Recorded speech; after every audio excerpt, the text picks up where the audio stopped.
Great. Thanks for joining us, folks. My name is Melissa Wenzel, Built Environment Sustainability Administrator at the Minnesota Pollution Control Agency.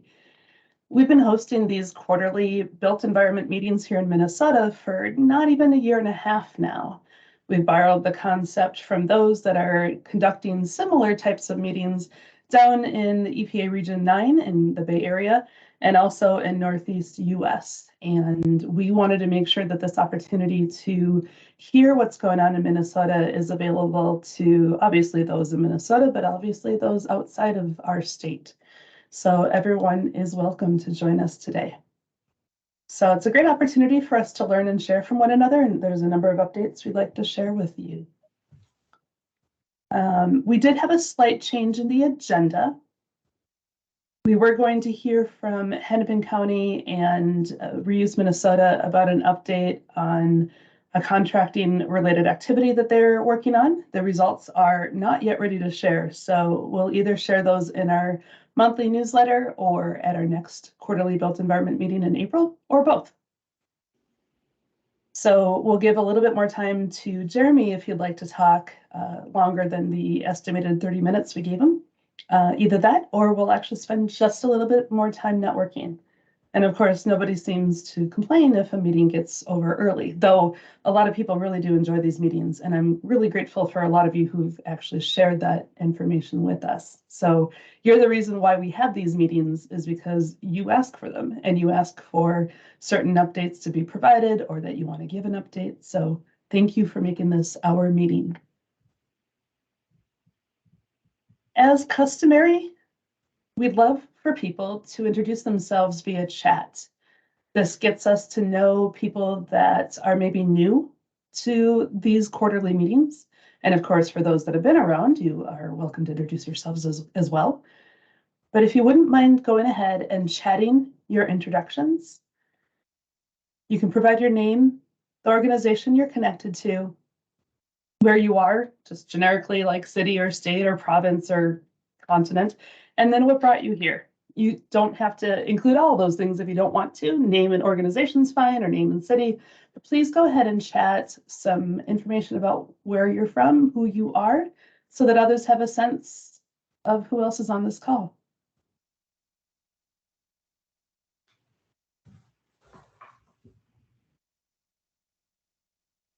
And then Jeremy, we can let people do that while we're getting your slides uploaded and things like that. Thank you for Danielle for being the first person to chat their information. I'm sure we'll see a bunch of people providing more updates into chat. So, all right.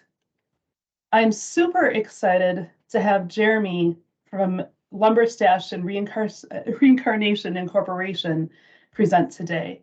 I just learned about him probably 6 months ago when I happened to read a Care 11 article. He was actually filmed and shared on their media source where he's working on diverting wood from being landfilled. And the way he's doing it is actually fairly basic and standard and yet innovative at the exact same time. And it's also something that I would consider a potential model anywhere in the world. So what he's doing is rather unique and yet very, very able to be replicated. And both of those things make a really great reason to hear from him today. Jeremy, are you ready for me to stop? Yeah, thank you. Can people hear me right now? Mm-hmm. Okay, I don't know if you can see me. Do you see me? We don't. That's not working. All right. No. So I'm going to share my screen. I have a PowerPoint presentation, just 8 slides, and then I was going to walk through my website. And I really appreciate your time and appreciate being here. Share. So are we seeing my screen right now? Yep. With lots of people, we see a small version of you. Okay. And see your presentation. Okay. Perfect. Great. So this is these companies are something I've been daydreaming about since I was a kid. Lumber Stash is basically my local neighborhood lumber store. Everything I sell, probably 80% of it was in a dumpster or almost went in a dumpster. Now that I'm getting more relationships, I get more lumber before it goes in the dumpster. Or we also do like clean out services. People's garage rafters and basements have a lot of good lumber that's just sitting there and it's at risk of getting thrown away someday. So they invite me over to clean it out and I find a new home for it or a new use for it. I just started Lumber Stash maybe 6 months ago. And Reincarnation Corporation, that's a mouthful, but I thought it was kind of fun and descriptive. I started that just last January, about exactly 1 year ago. That's take end of life materials and give them new life. I make them into something. So, oh, I forgot. I was going to ask if anyone recognizes that view. I use it on my website. That's a photo I took 2 years ago. That view is on the Border Route Trail in the Boundary Waters. You're looking at Mountain Lake, and just on the right, you can see a tiny glimpse of Clearwater Lake. The Boundary Waters is my favorite inspiration for conservation. Thank you for doing what you do. I think everyone who's here today is here because they are in some way helping our planet. And thank you for having me. That photo there, I'm passionate about native plants and flowers. That's in my boulevard. That's a clear wing hummingbird moth. If you see one, it looks and acts just like a hummingbird. So I wanted to introduce myself. This is me in one slide. The slide's a little busy, a little crazy, but maybe that's fitting for me. I'm a nature lover and a tree hugger since I was a little kid. I still occasionally touch trees and talk to them. I think science is starting to show that things like that are actually healthy. I'm not that religious anymore. I went to religious school, a Catholic school. I remember the teacher was going around the room before prayer asking what to pray for, and everyone had good answers, like my grandma or our priest. The teacher didn't seem to quite get it when my one word answer was trees. I'm really active, and I didn't like the ADHD label I was given in school. I've been learning more about that and embracing it. I think it's more of a personality type. Apparently, about 10% of the population is similar. I lose my keys a lot, but I'm think I'm pretty creative. People in this category aren't necessarily great at reading and comprehension, but we can hyper focus on things that are interesting. For me, that's science and art. It's funny, I might be thinking about these businesses I'm building while walking through my house that I've been in for 10 years, and I'm thinking about it so much, I'll bump into a wall that I have, like I said, I lived in the house 10 years. I know where everything is, but I'm thinking about something, I'll actually bump into the wall.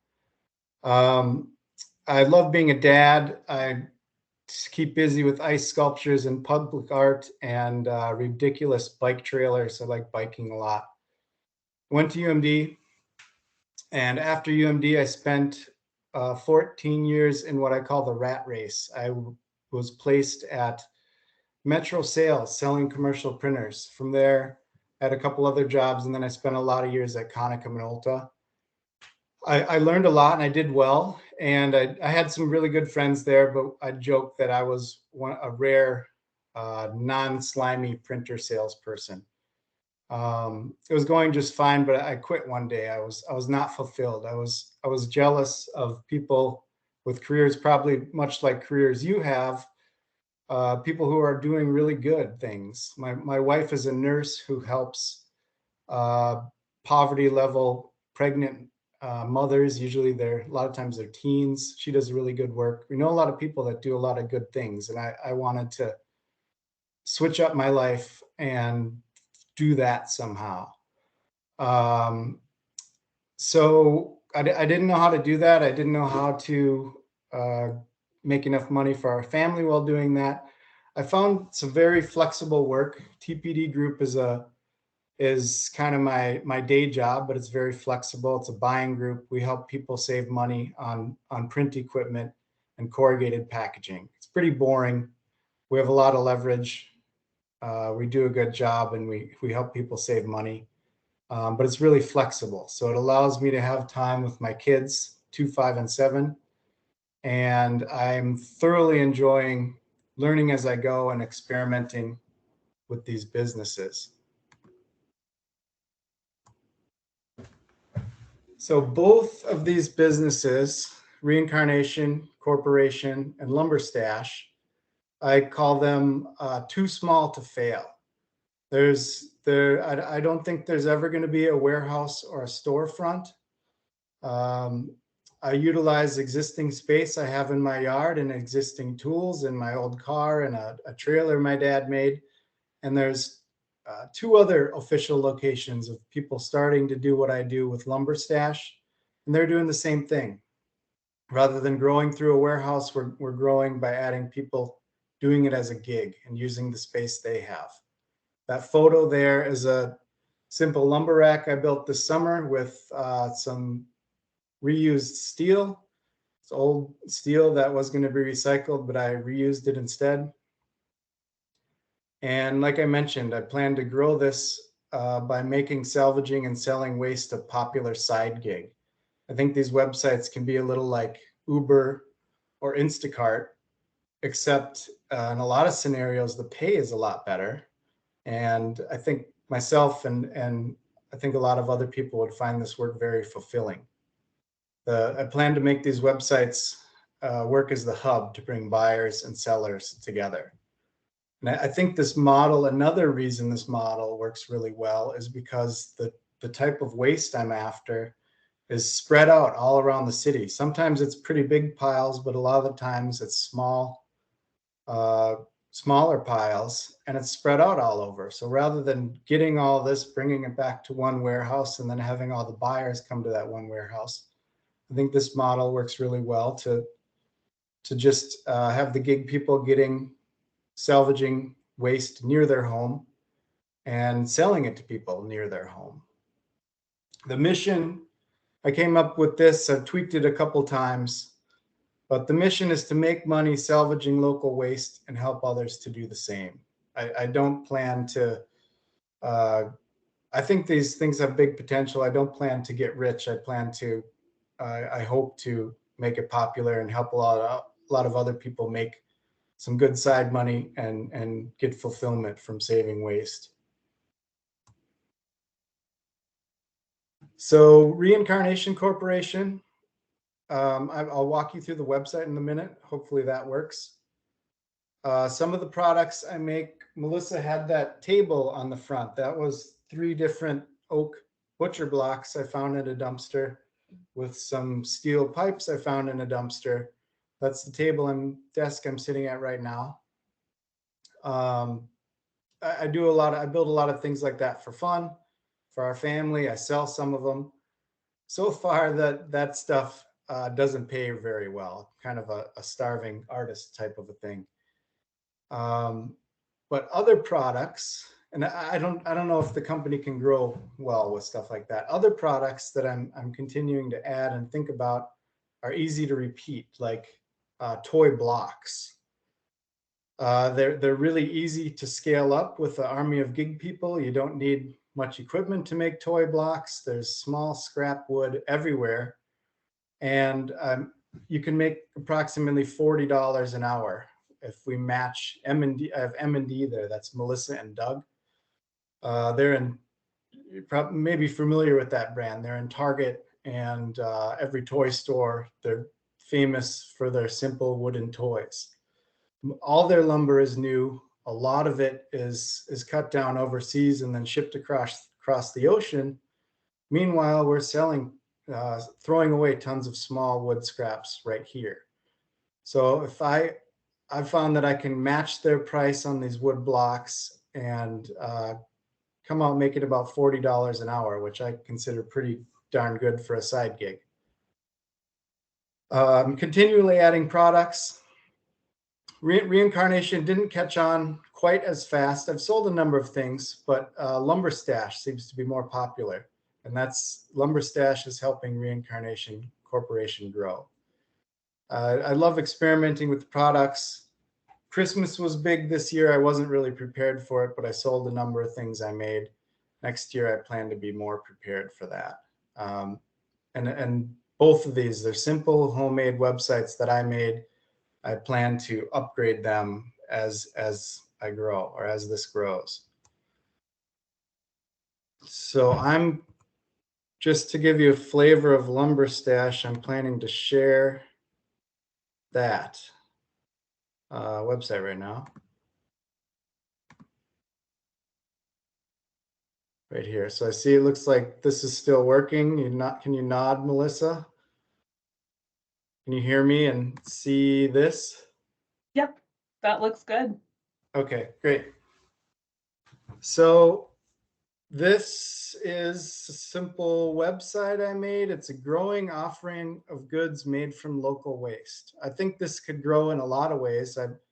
Other people who like building from waste, I am more than happy to put things they make on here. I have so far just one friend who makes these ramps. He's on here, and a couple people have made these garden boxes. I'm open to trying to help sell any product that's made from waste on this site. It's getting a fair amount of traffic. Both this and Lumber Stash are like on a really slow week, there's like 50 people on here, and then some weeks there's 500 people on here. This is a recent thing I made, a doghouse from an old fence and a deck. And if you buy a really cheap doghouse that came from overseas from Costco, it's around $200 or $220. And I can build a sturdy doghouse with free lumber that I salvaged in maybe half a day. So I see that this is a category that a lot of people could potentially save a lot of waste and make a good hourly rate building. I'm maybe even more excited about this because it's just little chunks of wood. And like I mentioned, Melissa and Doug are selling millions of those sets, and they come from overseas. And I just think that is so silly. So I've been experimenting with my neighbor's cement mixer and sand or different media to automatically sand these things. That's working out okay. But even just with a chop saw and a palm sander, you can pretty easily make 60 blocks like this in about an hour. And Melissa and Doug sell the 60 blocks for $50. Theirs comes with a wooden box to save time rather than using a wooden box. I've been thinking about what kind of containers already exist that we can reuse. I'm on a group called Buy Nothing on our Facebook, and just today I posted there, and I think I might have the answer. Those little square pails that Tidy Cat, the Tidy Cat stuff comes in. I think those will be perfect, and I think anyone who wants to make these blocks that lives in a neighborhood probably has neighbors that buy cat litter and have those little pails available to be reused. So I'm thinking, hopefully as this grows, we get orders for this and we get more gig people spread around building these things. They come up with their own source of salvaged wood and their own source for pails to put them in, and we put a Reincarnation Corporation sticker on the pail, and it's a decent paying job, and it saves lumber. And I think these things look cooler than consistently colored wood that was from new lumber. Some of this stuff is old growth, some of it's new. They're really fun. Our kids have been enjoying these. I just made them at Christmas time. Jenga is another thing that could work for using small lumber. There's tons of that around. Haven't had a lot of luck selling those. Some of this other stuff, I've done some kind of cool high-end stuff. There's the desk I'm at right now.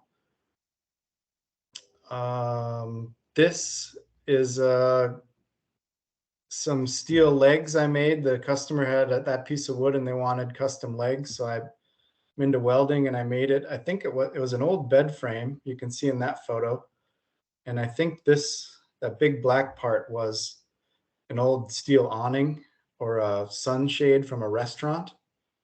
But I really enjoy welding. It's more forgiving than woodworking. You just cut stuff up and zap it together.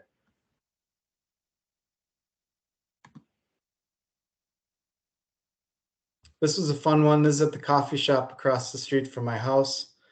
Call it a bike rack. Some steel chain link fence that was in a dumpster, and 3 bikes from the junk pile at Mr. Michael Fixes Bicycles, I think it's called, in St. Paul. It's a really great place. They give bikes to people that can't afford them, and they have old bikes that aren't worth fixing that are fun to make into things. This is these window box decorations. That was a hit at before Christmas, and this is something that would be easy to replicate, and I think would be good if it caught on for a lot of other gig people to make. Just simple cutouts from small pieces of wood. I've been using bike spokes, and I epoxy that into the bottom, and that's what sticks into the dirt. Sold a handful of those.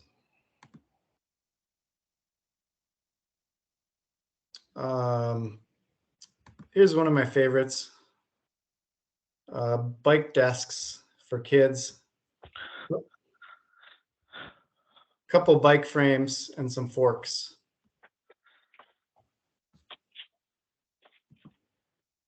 So I just wanted to give you a flavor of what I'm doing there. I'm learning what's successful and trying to grow this. And I foresee at some point I'll be getting more orders than I can handle, and I hope to get a lot of other gig people finding side work building with waste from this website.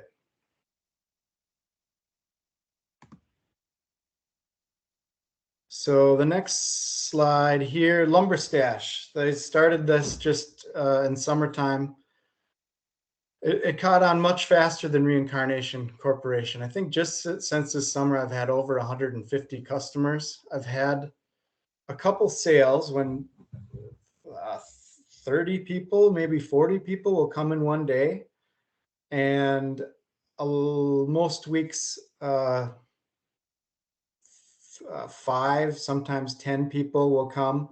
And it's great. It's my favorite when the customers are close, because I salvage the lumber close to home. The buyers are close to home. It doesn't have to move very far. And when they can come here and get the few 2x4s they need, or the sheet of plywood, or the entire cedar fence they need, without having to go to Home Depot, that's my favorite. Through trial and error, I've found several ways to make pretty good hourly pay. It seems like the hourly pay selling just lumber has been better than when I try to make it into something. Cedar decks, fences, old doors, wood flooring, that stuff I've identified as being able to make $40 to even $125 an hour.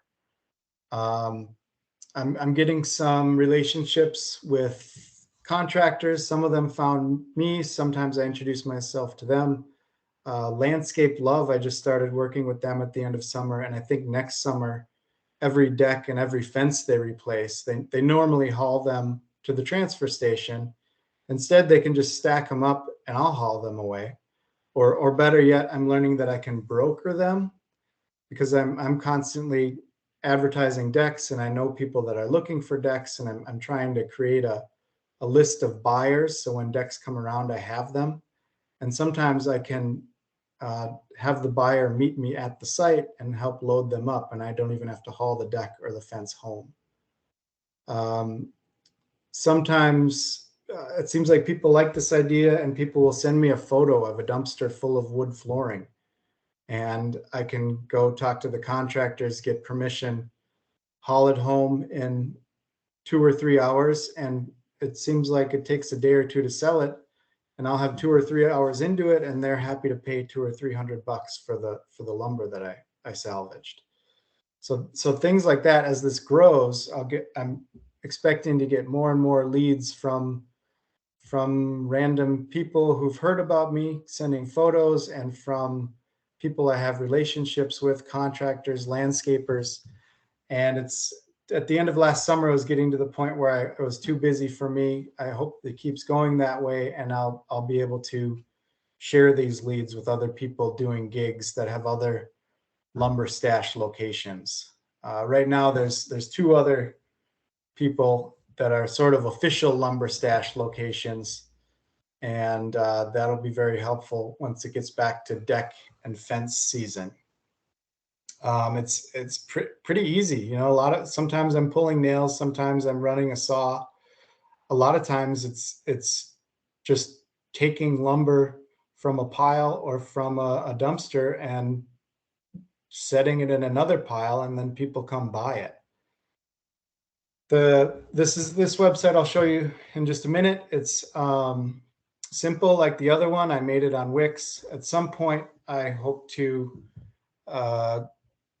improve that site so each individual location can manage their inventory, and it will be much easier for buyers to search the inventory.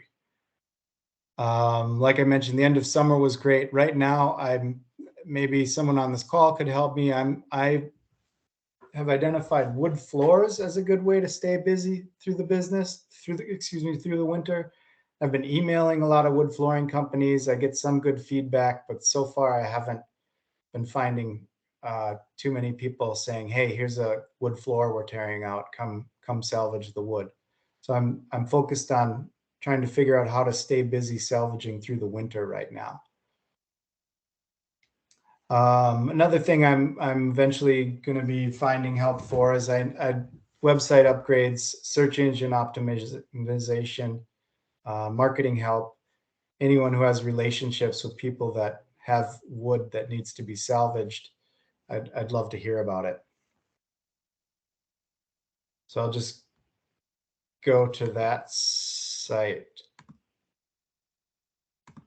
So here's lumberstash.com. There's that photo I love. I've had lunch in that spot a few times on the Border Route Trail. You can go to buy lumber. So I just recently learned that with my Wix subscription, I can automatically upload to the inventory from my phone, which is pretty slick. It's not good at searching, and I can't give the keys to other people to manage their own inventories. So I need some upgrades there. But it's simple like this. I've been having a lot of success. There's been a lot of people on this site. Like I mentioned, sometimes 500 a week. And I really get encouraged when I sell things that are only listed on this site and nowhere else. That's really exciting and encouraging for me. These 3, some people on this call might remember Better Homes and Garbage. That was Joe Canably, a super great guy who saw me in the newspaper and introduced himself. And he's been kind of helping me learn and grow this. And the first 3 items are in here are actually, first 4 items in here are actually in his garage. The rest of the stuff is some doors. I sell cedar posts. Those fences, they get replaced because the bottom of the post rots off.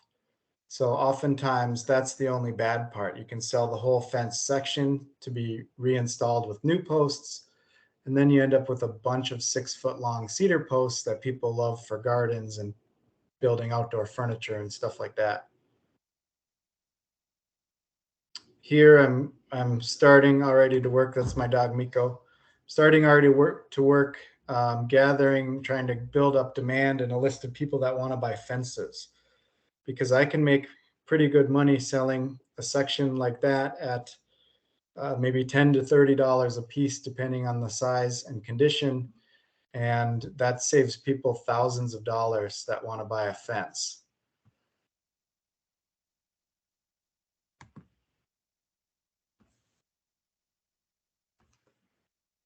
So I see this, the website, with the website improvement and some more word of mouth and some more advertising, I think this could be very big. It's a really enjoyable side gig, and it pays better than any other side gig I know of.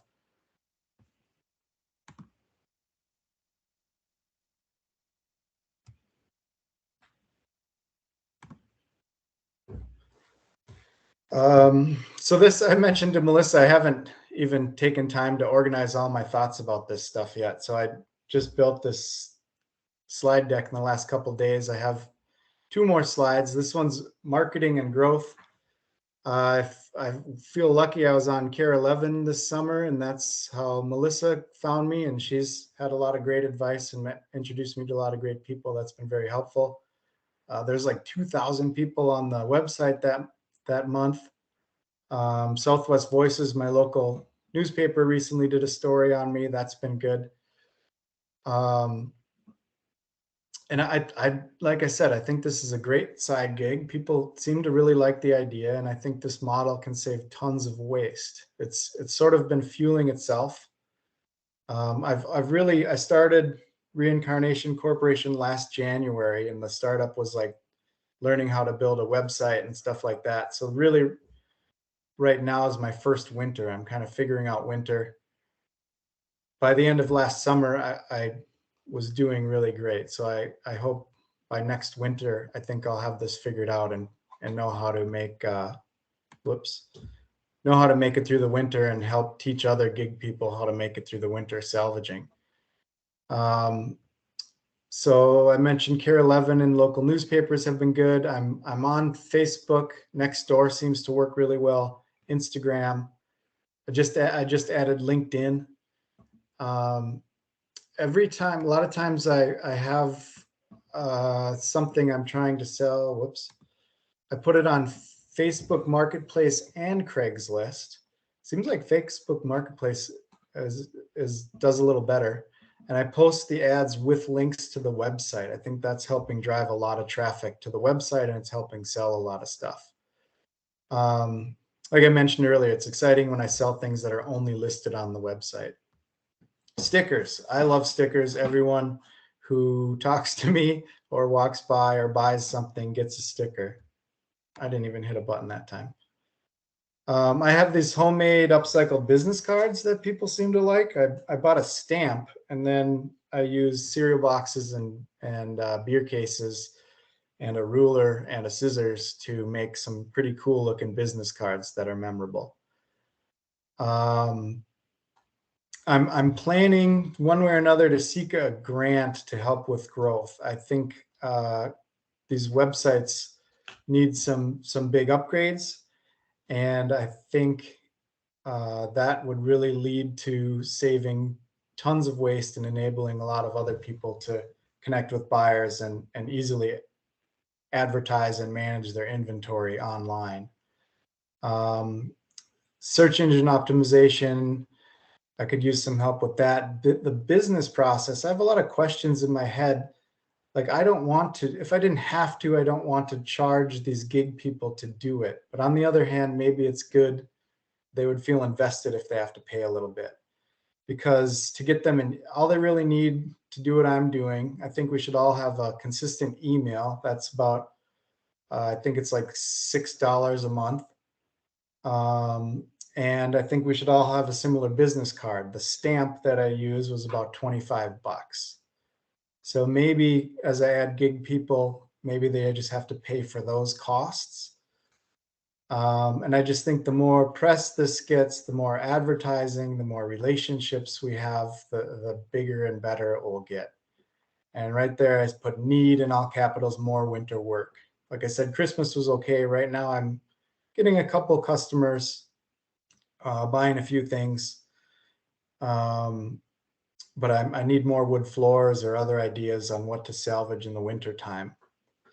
And I'm currently, another growth thing that might be in my future, I'm currently using, I put my famous Xterra. One of my favorite activities is helping cars out of the snow. And there's a video of me in my car pulling a semi out of a snowbank with like 1 million views on Facebook right now. I also have a really small trailer that my dad made. So growth for me might be a pickup truck somewhere in my future. The last slide is just photos. So this is just some of what I've done in a year. And what if we can enable 100 or 1,000 of me spread out in this city and others doing this fulfilling side gig, making pretty good money? That's going to add up to a lot of waste. These photos are, it's wood flooring, it's fences.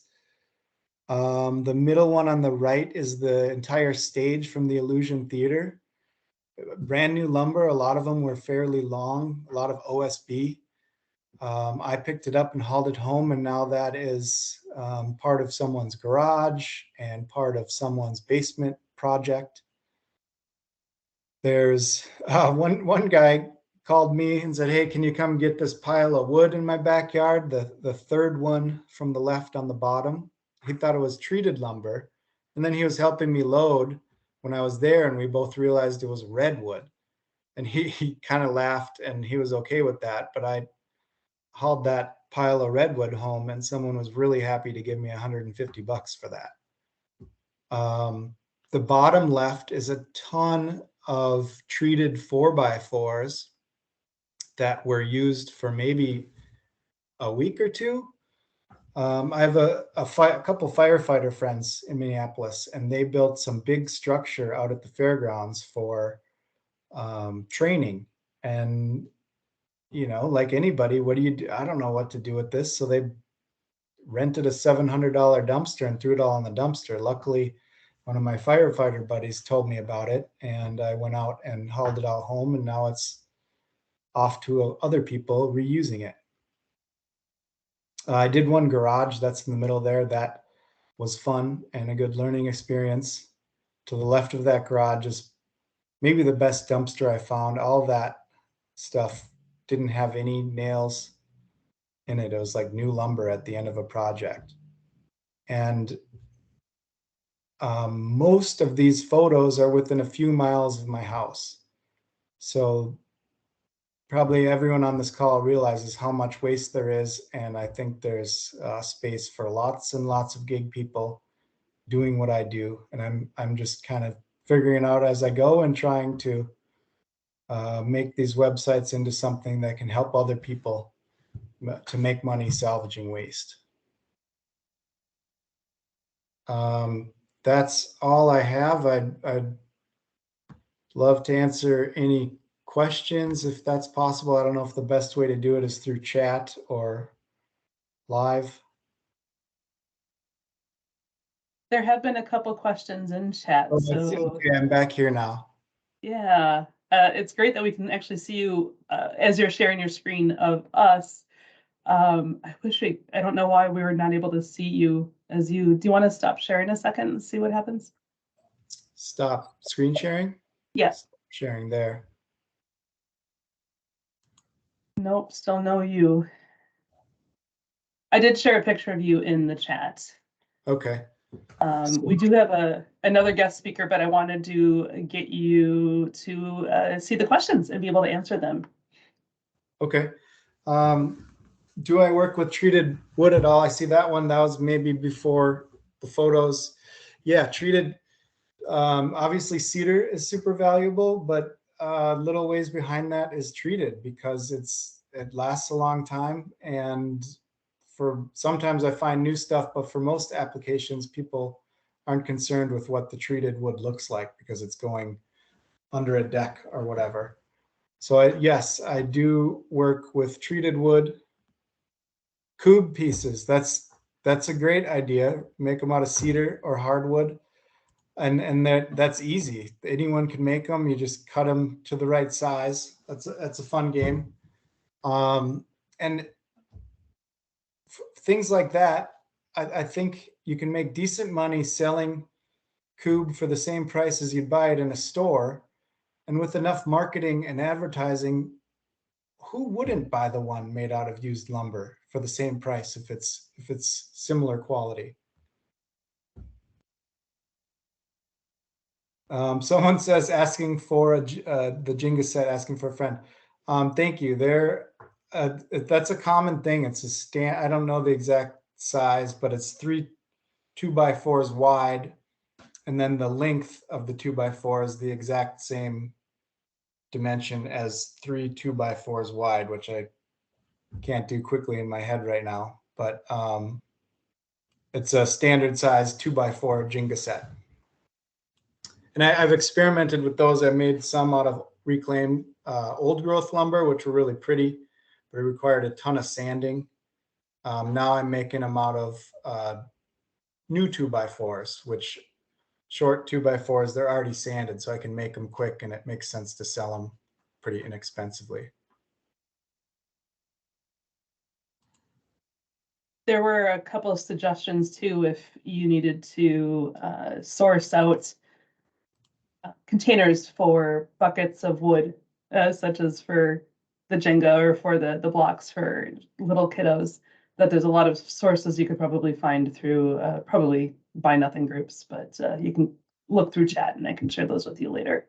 Totally. I think I can't even remember. Did I mention that about I think I mentioned the Tidy Cat thing. I think there's a neighbor came up with that Tidy Cat idea for me, and I think there's 2 neighbors with some Tidy Cat pails sitting out for me to go pick up this afternoon. So fantastic. I appreciate ideas around that. We have one person with their hand up. Olivia, do you want to take yourself off mute and ask your question? Yeah, I have one question and then one comment. The question is, Jeremy, if you would be willing to remove wood flooring from the inside of a property, or would you only be looking to take it if it's already removed? No, absolutely. I've been looking for more work, and I think in a lot of cases I could probably get paid a little bit hourly to remove it, which would help. I don't know if I removed it for free, pulled the nails, sold it. I don't know if it'd be a real good use of time that way. But I'm certainly open to wood removal, and I do have something that's been good with the bigger contractors. I do have liability insurance, just like any other contractor would have. So I think it's safe to invite me into a job site. Yeah, that's awesome. That's really great to know. And then my comment is Hennepin County has some grants for businesses, and one of the categories is around waste prevention. So I can follow up with you and send you some info on that, because it might be interesting to check out and see if there's a way to make that work for Lumber Stash. Cool. Thank you. Thanks, Olivia. Oh yeah, someone says tutorials for on the site for dog houses, etc. Yeah, I'm part of doing this is I'm trying to take the stigma away from pulling valuable things from a dumpster, and more than happy for people to copy. I have some videos out there. I don't know if I'd sell that, but I'm more than happy to do a video to show people how to do it. That particular doghouse I thought was kind of cool. I had no idea how to make shingles or how I was going to make that work, but I shaved 2 ends of the fence pickets off, and they work as the roof and the shingles, and it turned out pretty cool. There's a really good question that just came into chat from Carolyn Wyland from Reeves, Minnesota. Are most contractors open to having you come and salvage their demo waste? Yep. All of the around the neighborhood, I started this biking around on bike rides and looking in dumpsters and talking to contractors. It seems like all of the small contractors are more than willing to let me take it out of the dumpster or pile it aside for me. They like the idea. They save money. They save space in the dumpster so they can put more in there. A couple times, some contractors that were rebuilding a deck, they saved about $500 because I told them not to order a dumpster at all. I just took everything. The bigger contractors I've spoke to, what's it called? Black something. They're building huge condos around town, and I've sort of introduced myself on the. I have this sales background, so I'm good at talking to people and working my way up the ladder. And I did that. LS Black, it's called, and they liked the idea. They there's enough people there where they have like lawyers sitting in the office thinking about liability. They would never let me go in their dumpster, but they would be willing to let me walk through the job site since I have insurance and I could collect lumber from them. So that's kind of something in the back of my head. That's kind of lower grade, small cutoffs, which I'm overwhelmed with the stuff I can deal with right now. So maybe if one of these products takes off, then it would make sense to go back to them and nurture that relationship more. But long story short, it seems like every contract, they don't like to waste the wood. They like it reused.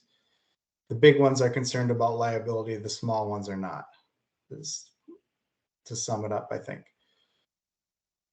I'm going to allow one more question, then we're going to move on to our next topic. Have you worked with solid waste transfer stations or demolition landfills? I have not, and I joke because liability is a problem everywhere. I know the transfer station doesn't let you go pick through their stuff. I know the steel recycling place in Minneapolis doesn't let you pick through their stuff. So I have to advertise and catch it before it gets there. And I jokingly, I thought maybe I can just sit with my trailer half a block down the street from the transfer station. But once it gets there, I think it's too late. I've also thought, I know Atomic does a lot of good work.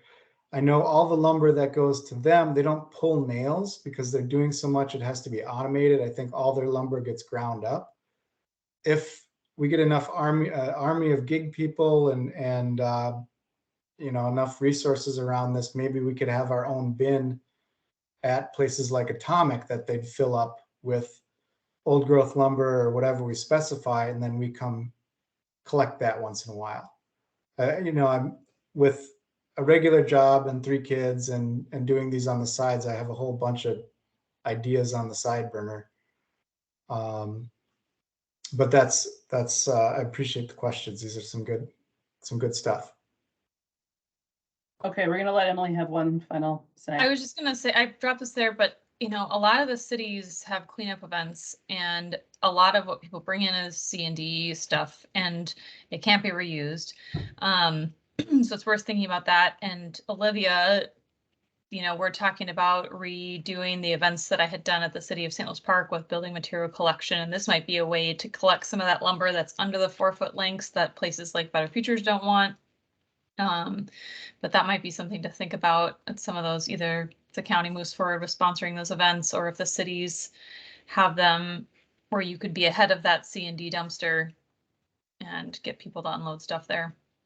That's a great idea. I just scribbled that down. Awesome. Well, I threw your email address into the chat so people can contact you directly. And I know that other people have been thinking about how to divert materials from transfer stations, including John Shorter from the U of M, the Minnesota Materials Exchange Program, which I did have a meeting, coordinated a meeting between the two of them to connect, to source and share materials. So a lot of great ideas going on. And that's a nice segue into our next topic, which I didn't have a huge scope of what we were going to talk about from an outside perspective, but Cap O'Rourke is known by a lot of people at the Pollution Control Agency. And he and I met briefly late last year to talk about what might be going on at the legislature that we'll care about related to the built environment and very, very, very specifically to deconstruction. So Olivia was hinting towards well, no, I don't expect you to deconstruct a wood floor. We have grants that actually pay people to do that.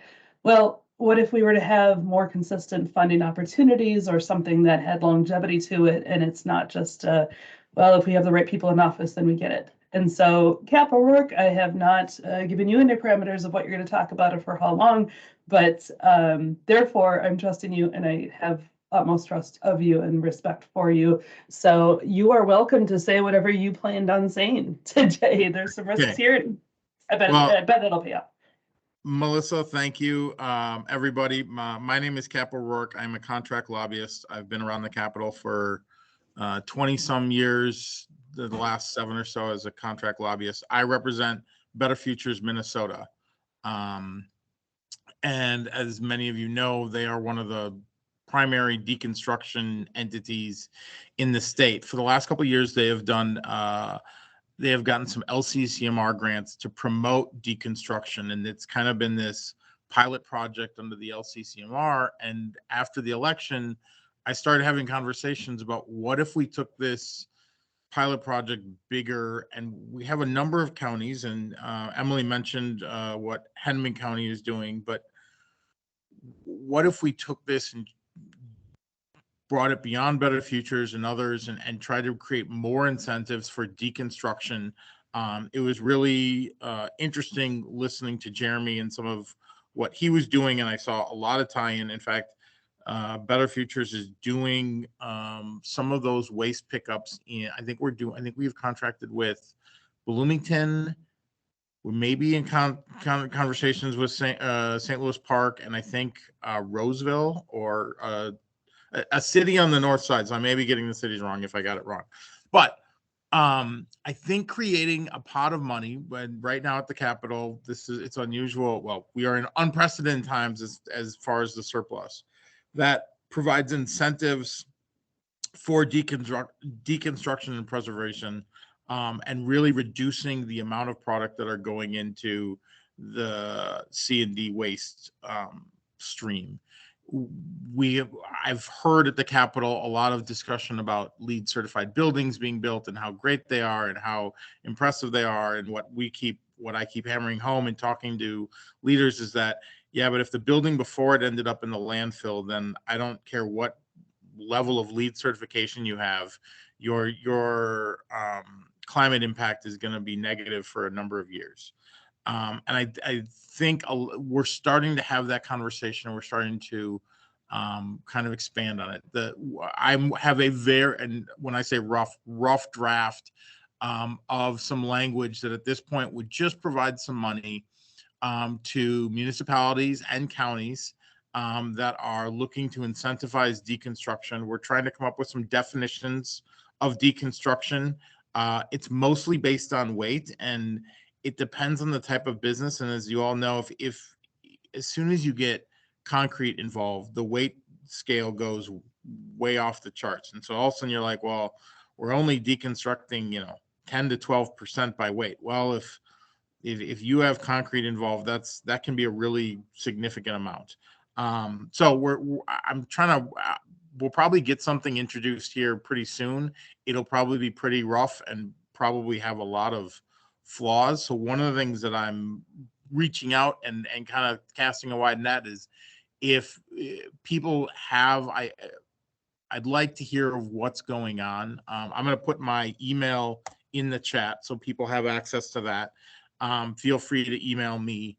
But I think that's what we're looking at is trying to right now provide some one-time money, mostly to municipalities, to give grants to programs either within their own jurisdiction, but also to businesses that are working in this, that can show that they are diverting waste, construction demolition waste, from going into the landfills.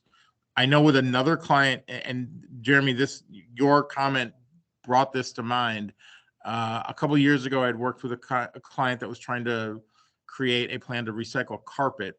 And they were going to have dumpsters at some of the waste sites, collection sites, where people could put, and that may make sense for some other products, where you could put better lumber in some of these products so it still didn't go into the landfill and still was accessible.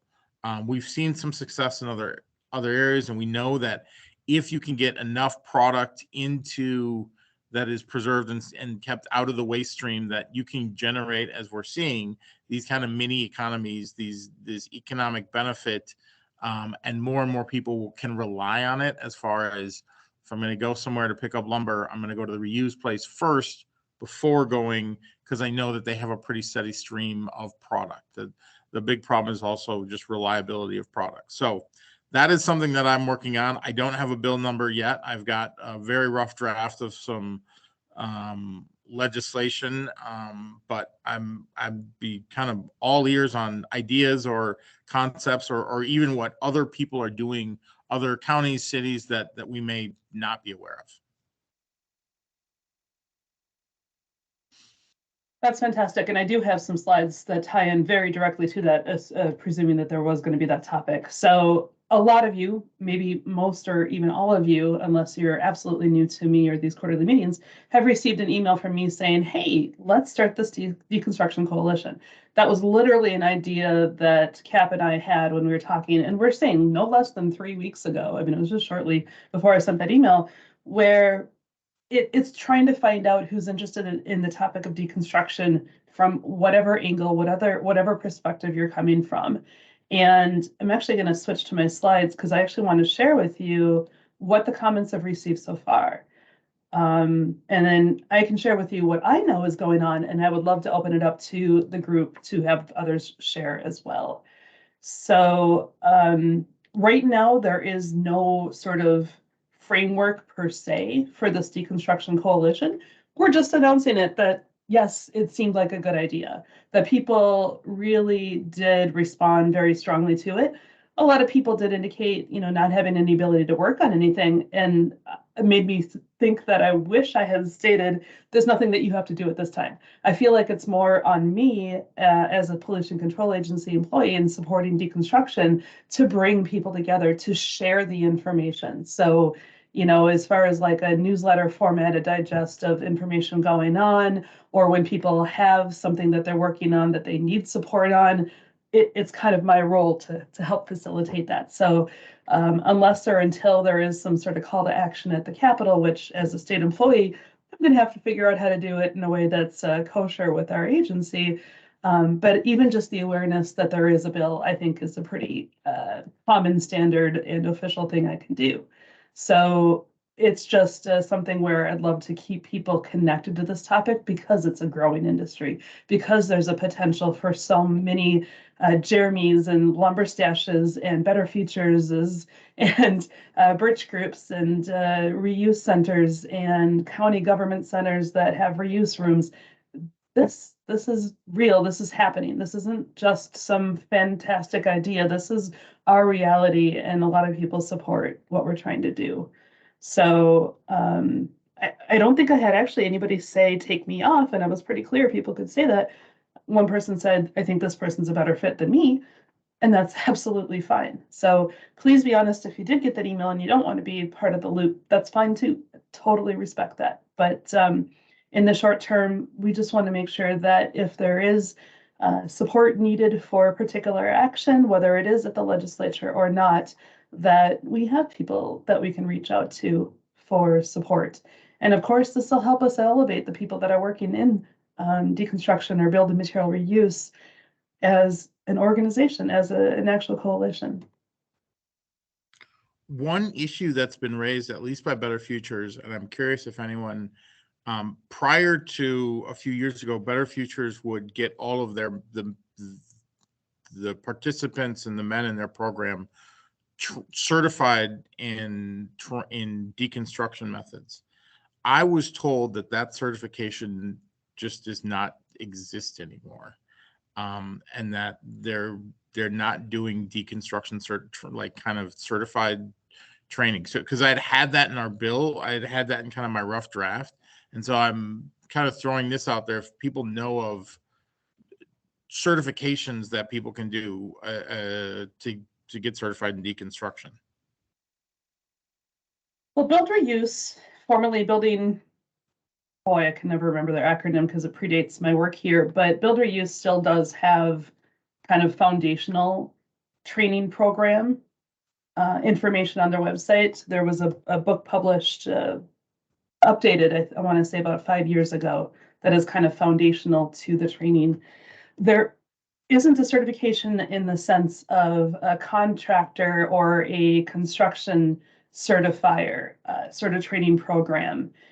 And that's something we've definitely talked about. So there is definitely still kind of a quote unquote rule book, a textbook that people still follow. And it's the same one that's being used across the country. So there isn't any sort of standards as far as requirement-based opportunities, but that is still the model that people use. And when I've talked to people at Better Futures and at Birch Group, they often say that construction and deconstruction are roughly 85% the same types of training. It's OSHA, worker safety, and then carefully on building versus building. Now, I saw a picture of Katrina from the Birch Group with people at Summit Academy who I've spoken to. They actually teach deconstruction in a limited sense because their clients, once they're a contractor, the clients might change their mind on something and they have to unbuild it and want to reuse that part. Or there could be a mistake made and they need to carefully unbuild. So when I met with the instructors from Summit Academy, they say that unbuilding is actually part of their process for construction education. So tangentially, we state employees and a employee who works at the city of Burnsville, a former state employee, we've actually been talking about, do we consider adopting some sort of certification standard? And the reason we wanted to do that was to have a list of deconstruction contractors that could be on a state contract, primarily for cities to use. And I put out a feeler but a little bit before I met you, Cap, virtually, about whether or not cities would utilize such a list if a list like that existed. Because of some of the struggles of, there isn't any requirement necessarily here, and we don't actually have a lot of people trained in deconstruction. We're not 100% sure that we're ready to go the route of a state contract and all the things that might be tied with it, especially if we haven't even checked in to see if we have some broader support at the state level. So we were going to actually pivot to creating some sort of RFP template, a request for proposal template, so that cities could put out a call for deconstruction workers for a particular building project. And we're using City of St. Louis Parks deconstruction RFP that they sends out on their nature center, which was deconstructed with Better Future staff, and they very willingly shared that RFP with us. So that's as of like a week ago, by the way. We had this meeting just a week ago to talk about some of these developments. So when I say 2023 might be the year of all things deconstruction, there's a lot of things going on. And I do have a slide on that, actually. I kind of verbalized it all. So I don't know if that's helpful for you to, I would love to have Caroline McFadden, the former state employee who's a city of Burnsville, who brought this idea to us in the first place, make a statement as she has her hand raised. Go ahead, Caroline. Thanks. I was actually, if you don't mind, going to talk about something else, but we are doing that separate work, and hopefully we'll have some resources available for municipalities and counties if you want to contract with a deconstructor. But for CAP, I just want to say one of the things that municipalities, and I'm sure everybody struggles with, is if there's going to be an added expense to do deconstruction, how do we make it worthwhile? Which is why I really appreciate that you're looking into ways to incentivize it. I think another interesting avenue, and I apologize if I'm overstepping or stepping on anyone's toes on this phone call, but if we could have it in requirements for, like, I brought up like B3 building standards a lot to require deconstruction. And I was talking with someone else yesterday about that, and they thought it might need a change at the legislature to include that. So I don't know if you're having those conversations as well. Yeah, I am, and so I wear multiple. I'm a contract lobbyist, so I have multiple clients. One of my clients is Better Futures. I also represent Minnesota small cities, so I am very attuned to the plight of cities, especially those under 5,000. And in saying that, when you do, and just dealing with Better Futures, a deconstruction requirement is a tricky thing, because there are some buildings that are far more feasible and useful to deconstruct than other buildings. And if you have a requirement in there, you start to get into the weeds about do we deconstruct everything? And if you do, some buildings just are not functional to deconstruct. And the incentives you talk about are really clear, I think, that is a key struggle. And especially when you're talking about publicly owned buildings versus privately owned buildings. We know that there's some tax incentives on the privately owned buildings, and depending on how big of a project, it can net out to a pretty similar cost over the long run. But there's no doubt that in the short term, it's almost always more cost efficient to not deconstruct than it is to deconstruct. And we also looked at we've also looked at approaching cities and trying to charge different fees for deconstruction versus not deconstruction. But the fees that cities charge have to be directly related to the amount of work to oversee it. And so in fact, there's argument that there's more work for municipal staff to oversee a deconstruction permit than there would be a permit to just simply raise a building. So these are some of the nuances that we deal with. And that's why we think having incentives where you could apply for a permit with a city to tear down a building, but if you agree to deconstruct it, they could use additional money to offset the cost of that permit, because it's probably going to be harder for them to internally, a city, to set those permit fees differently. So yeah, you are right. And we're trying to figure out what some of those, and I think our plan is not to be overly prescriptive, but let cities and counties largely kind of take some money and determine it. We just want them to report back what was how did you determine that this was deconstruction? Was there waste set aside? What was the weight? What were the waste tickets that were used? Because I've worked with some counties, some very large counties, who have claimed that they were doing deconstruction, and I think they were taking out some valuable pieces of wood and reusing them, but they weren't really doing a full deconstruction of a property. And so I think that's where, reusing some pieces and doing a full deconstruction are two very different things. Okay, that makes sense. I just, sometimes I like the carrot and the stick approach.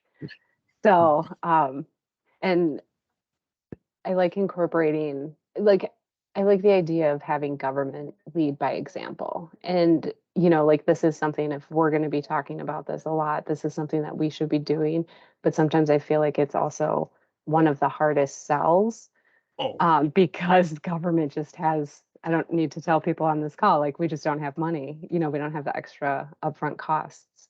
If government gets the stick approach a little bit better, maybe we could start working on this a little bit more. And you also have the problem that the reality is, I know we dealt with this, a lot of government buildings, for lack of a better term, in the way they were built and they're constructed, their deconstruction value is lower than a lot of private buildings.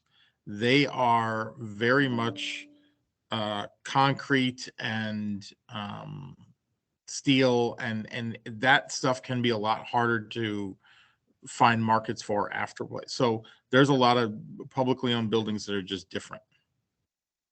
Got it. Thank you.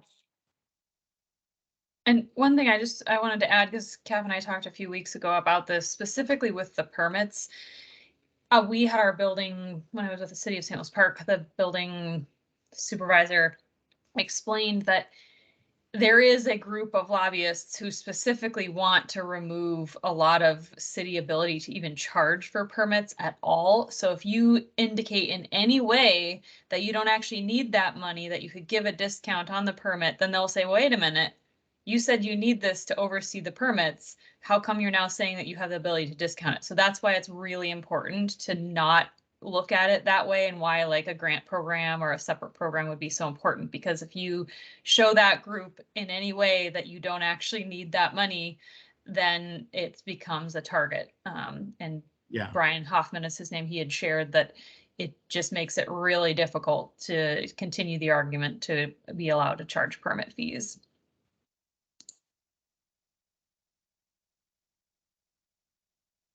I'm taking some brief notes. Christina, you have your hand up, and then somebody named Melissa Wenzel has her hand up next. Go ahead, Christina. You're muted. Well, so I'm out in Northern County, and so I've been on some of these inspections, and so, you know, there are things you have to take out when someone's going to demolish, which is all they do up here at the moment. So I'm thinking, I mean, isn't there a way to incrementally start going, well, hey, you have to take this out, and by the way, you have to save this. I mean, just like incrementally start, you know, saying things like that. And I was very lucky to be able to be on an inspection. This is not tied to what I just said exactly, but it was another inspection where the citizen, the private citizens, did a combination of reuse and deconstruction, which was amazing. I mean, all the cabinetry, all the appliances, all of the windows and everything were taken care of by other taken by other suppliers or other sources or other people. And then the building structure that they were planning on keeping, they just used the structure and hardly had to do anything with the new build, except for decide how they wanted to add certain internal rooms. It was pretty amazing, including the deck. They even had that taken down piece by piece. And this is something that they did on their own. And so it's kind of a combination of reuse and deconstruction. And I was thinking, gosh, you know, I would really like to give that citizen or those people an incentive. Like, is there some type of incentive? Not like a permit or fine or penalty or whatever, but saying, hey, you did deconstruction this much, and therefore you deserve blank. And so I'm really new to this, so I could be just very wrong. So just kind of. That's Christina, that's exactly what we're talking about. And you know, yeah, I will tell you that in conversations that we've had, you know, okay, we know that in the metro area we have political leaders in counties like Hennepin and Ramsey, and they are very much like, yes, climate change, we like this, we're all on board. But the reality is, when I have conversations with county leaders in greater Minnesota, they are very much invested, because it's not necessarily the climate change. Not that they don't concerns about that. They're footing the bills for their waste streams and their landfills, and all they know is it's costing them more and more every year for their permits, and they want to delay having to do a new landfill. So anything we can do to take off that waste stream, I'm getting a lot more positive feedback than, or in some level of excitement than I think I probably anticipated. Yeah, I mean, in this county, the citizens' assessment on their taxes just went up. It's now $200 as opposed to before it was like $45, $50 less. And that's a huge increase. That's for people who live here full time as opposed to seasonal. Well, and to piggyback on that, one thing that I learned when a bunch of us got a tour of Better Futures is that the vast majority, at that time, it was like around 72%, vast majority of deconstruction projects are partial deconstruction, whether that's like what I'll call a skimming project, where they're gathering some of the highest, most reusable valuable materials, or whether it's a specific room or, you know, garage. It's not a total house or a total commercial building. It is part of it, and sort of the for lack of a better phrase, multi-material management, options really should be on the table, because it isn't a one-size-fits-all approach. And that's one thing we've been told, particularly by non-metro counties and cities, is don't assume that we're all the same. Give us options that allow us to pick. And so we're trying to balance the, the carrot and the stick, and the support of the, lots of rural space. Where do you bring materials to? How do you know that you're going to have a market?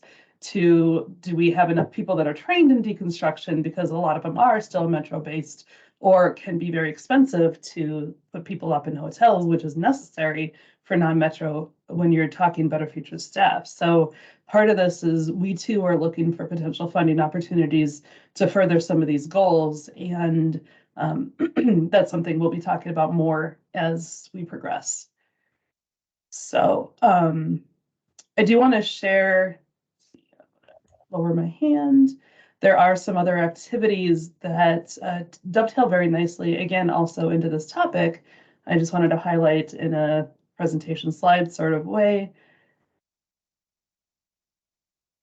So between CAP and the Pollution Control Agency, we are looking for funding opportunities, and having his pulse on things will certainly help us understand better what sort of things we can ask for.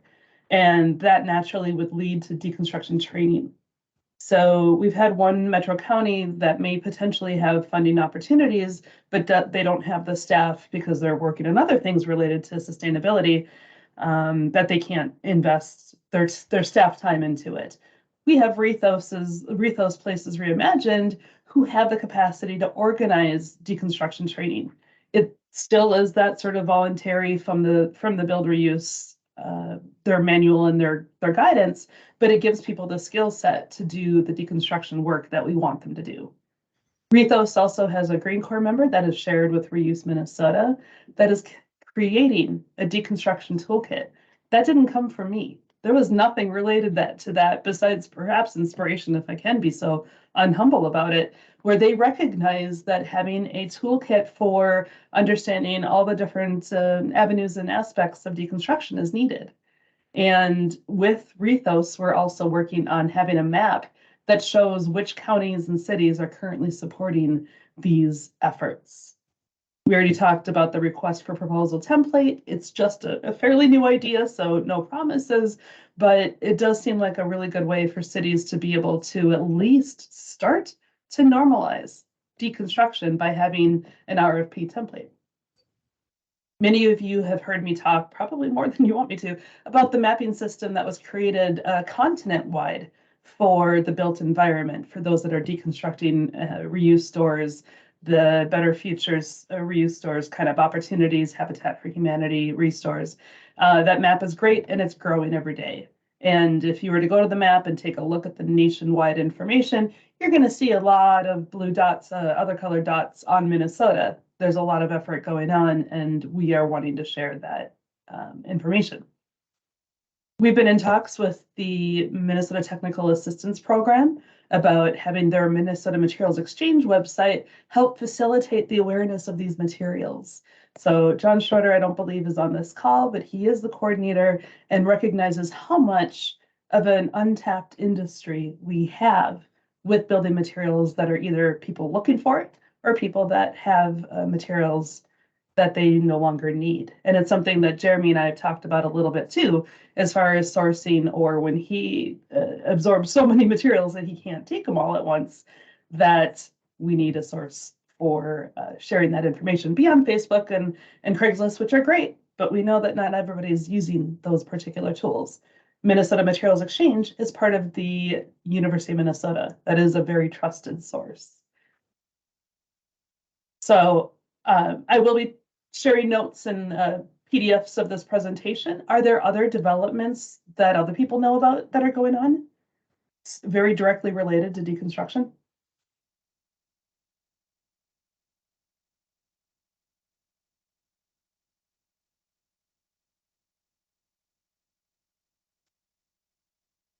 I will say that I've been just starting to set up the bill tracker for this current legislative session. I can't believe I forgot to do that, but I happened to see that there's already a bill, and maybe you know this, Cap, and I'm going to definitely be kind of on the lookout for more of them that are related to this.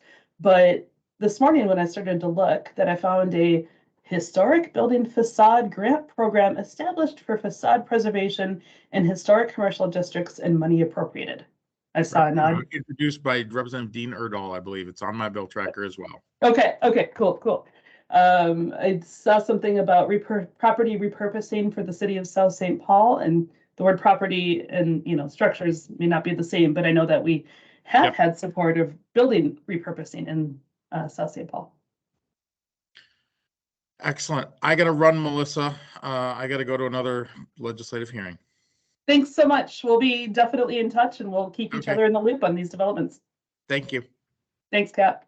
Take care. Oh, that's a lot. I didn't know when he was going to join us. I didn't know how much time he needed, which is kind of how it goes for lobbyists, right? So those are some really great updates that are pretty kind of new, very, very hot developments, but just it shows that the support is there.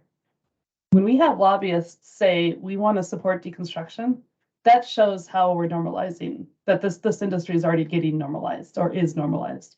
So it's a word that I maybe overuse, but it's a word that also others in the deconstruction world are using because partly because I've seen the term alternative materials management or alternative ways to manage material. No, it's not alternative. It's more important. It's more realistic, more whatever fill in the blank word you want to use than demolition and disposal in landfills. So we're going to switch that narrative and we're going to show how landfill is the alternative. Landfill is the last resort. So that's what we're working on. I'm going to go back to the agenda, and I would like to have some time for us to network a little bit. There's 33 of us still on here, and I know that there are actually quite a few people. I don't even know if I know who everybody is. And so people are new to this particular meeting, and it's a great opportunity to introduce yourself to others and get to know one another. So what I'm going to do is I'm going to break you into small groups. It'll be random.